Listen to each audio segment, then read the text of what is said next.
Hey there, AVEDA students. I'm here to tell you a little bit today about scissor maintenance. This will help you get the most life out of your shears and the best performance in your day-to-day haircuts. So, at the end of each day, or in between clients, we want you to take your shears and just wipe them off. This will get rid of any hair that's built up during your last haircut or during your practice on your mannequin head. So, we're going to pinch from the backside and we're going to wipe along the blade away from ourselves. This helps prevent you from accidentally cutting yourself because it's important to remember when cleaning your shears off, these are incredibly sharp. Once we've wiped the blades, we're going to wipe down the pivot area, just get rid of any debris that could have built up, and then we're going to move on to oiling our scissors. So we're going to take the oil pen, that's provided in the kit, and we're going to put a little bit of oil down in this pivot area. We're then going to take our scissor and we're going to point them down and we're going to open and close it. This is important for flushing the oil through the pivot area because the purpose of the oil isn't really there to be a lubricant for the scissor as much as it's designed to get rid of any excess moisture that's built up when you're cutting hair. So once we've gotten our oil through there, we can take our cleaning cloth and just wipe off any excess that's gone through.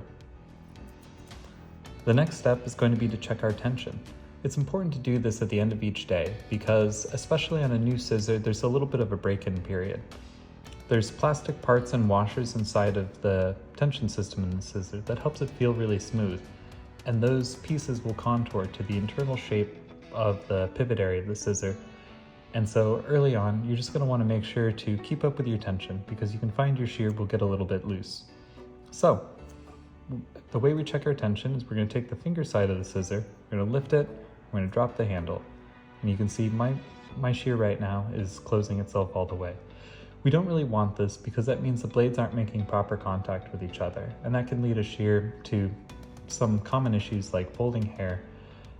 So to address this, we're going to take the coin adjuster tool, which would have come with your set, and we're going to take the part that looks like this, and we're going to fit it into the teeth up here. We're just going to give it a couple of clicks to the right. Righty-tighty, kind of lefty-loosey, sort of classic. And then we're going to check our tension the same way. So mine's dropping a little bit, but it's staying open for the kind of entire cutting length of the scissor, which is really what we want. So that's where, that's where you'd like your tension to be. If your scissor's still falling closed, just give it a few more clicks.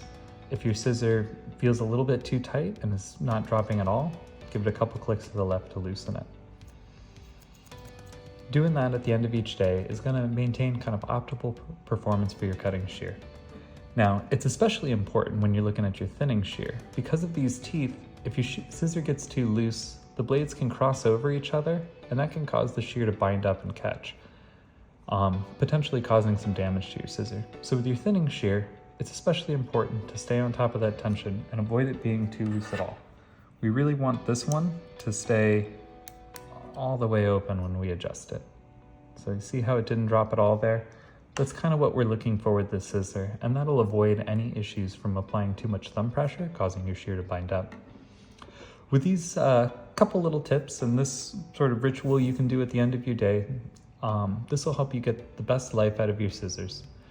If you have any further questions, there's plenty of other information on our website, and feel free to check this card for some other videos, the Welcome to Your Kit video and the Sharpening and Service video.